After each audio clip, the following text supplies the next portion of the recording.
बहुत समय पहले की बात है।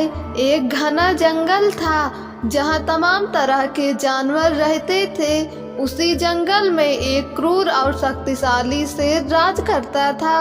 वह बहुत ही निर्दयी था और अपनी भूख मिटाने के लिए बिना सोचे समझे किसी भी जानवर का शिकार कर लेता था।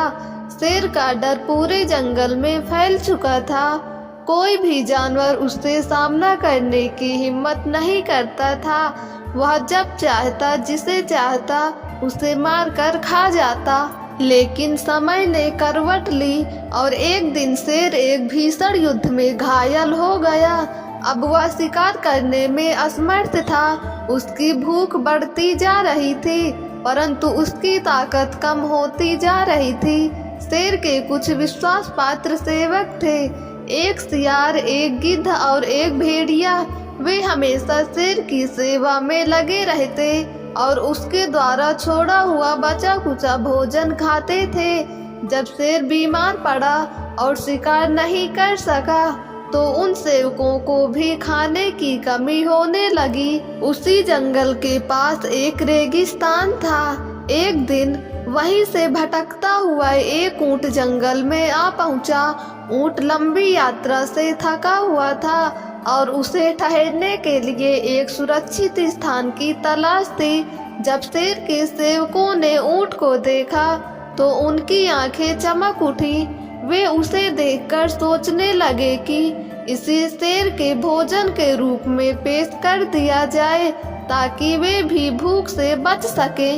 वे तुरंत शेर के पास गए और बोले, महाराज, हमारी किस्मत अच्छी है। एक मोटा ताजा ऊंट हमारे जंगल में आ गया है। अगर आप उसे खा लेंगे तो आपकी सेहत भी ठीक हो जाएगी और हमारी भी भूख मिट जाएगी। शेर कुछ देर सोचता रहा और फिर गरज कर बोला, मैं ऊँटों का शिकार नहीं करता। अगर वह खुद मेरे पास आए और अपनी मर्जी से समर्पण करे तो मैं उसे खा सकता हूँ। यह सुनकर चालाक सियार ने एक योजना बनाई। वह ऊँट के पास गया और मीठी मीठी बातें करने लगा। भाई ऊँट, तुम्हारी काया तो बहुत शानदार है, लेकिन तुम इस जंगल में अकेले कैसे घूम रहे हो? क्या तुम्हें किसी का भय नहीं? ऊँट ने कहा, मैं रेगिस्तान से भटक कर यहाँ आ गया हूँ। अब मुझे यहाँ कोई सुरक्षित स्थान चाहिए। सियार ने मुस्कुराकर कहा, तुम्हारी खोज अब खत्म हुई। हमारा राजा शेर बहुत दयालु है। वह अपनी प्रजा की पूरी रक्षा करता है। अगर तुम उसकी शरण में चले जाओ तो तुम्हें कोई खतरा नहीं होगा। सीधे साधे ऊँट को सियार की बातों पर विश्वास हो गया। वह खुशी खुशी शेर के पास गया और सिर झुकाकर बोला, हे जंगल के महाराज, मैं आपके राज्य में आया हूँ और आपकी शरण में रहना चाहता हूँ। शेर ने ऊँट को देखा और गरज कर कहा, अगर तुम मेरी शरण में आना चाहते हो तो यहाँ शांति से रह सकते हो। मैं तुम्हारी रक्षा करूँगा। ऊँट बहुत खुश हुआ। उसे लगा कि उसे एक नया परिवार मिल गया है।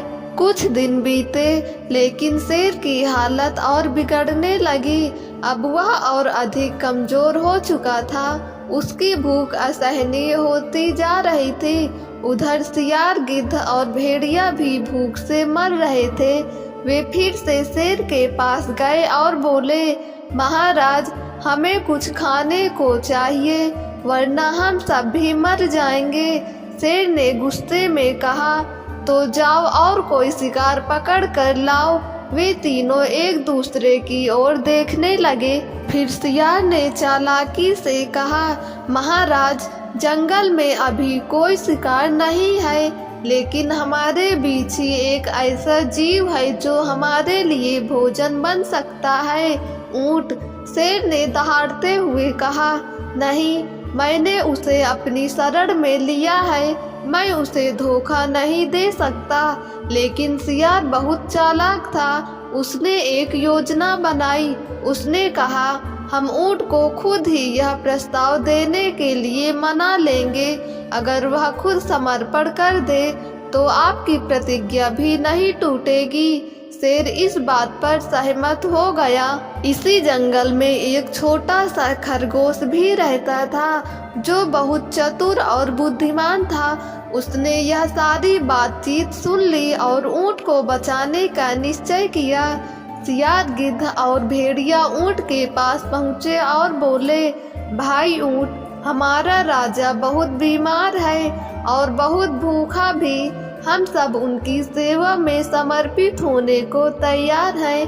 क्या तुम अपने राजा के लिए बलिदान देने को तैयार हो? सीधा साधा ऊंट कुछ सोच में पड़ गया। वह कुछ कहता, इससे पहले ही खरगोश वहां आ गया और ऊंट को आंख मारते हुए बोला, हाँ हाँ, पहले हमें भी अपना बलिदान देना चाहिए। मैं सबसे छोटा हूँ, इसलिए सबसे पहले मैं शेर के भोजन के लिए प्रस्तुत हूँ। शेर ने खरगोश की बात सुनी और उसकी ओर देखा। खरगोश ने एक और चाल चली और बोला, लेकिन महाराज, मुझे एक बात समझ में नहीं आई।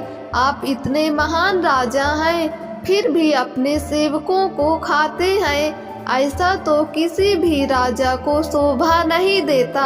खरगोश की बात सुनकर शेर सोच में पड़ गया। उसने अपनी गरजती हुई आवाज में कहा, तुम सही कह रहे हो सियार, गिद्ध और भेड़िया, तुम सब मुझसे चालाकी करने की कोशिश कर रहे थे।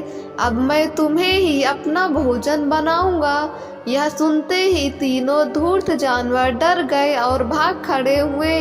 ऊंट ने खरगोश की ओर कृतज्ञता भरी आंखों से देखा और कहा, दोस्त, तुमने आज मेरी जान बचा ली। अगर तुम ना होते तो मैं इन धूर्तों की चाल में फंसकर मारा जाता। इस तरह बुद्धिमान खरगोश की चतुराई और साहस ने ऊंट को बचा लिया और जंगल में एक महत्वपूर्ण सीख छोड़ दी। शक्तिशाली से भी अधिक महत्वपूर्ण बुद्धिमान होना होता है। दोस्तों, अगर आपको ये कहानी पसंद आई हो तो हमारे YouTube चैनल को सब्सक्राइब करके बेल आइकन को क्लिक कर दें ताकि वीडियो का नोटिफिकेशन सबसे पहले आप तक पहुँचे।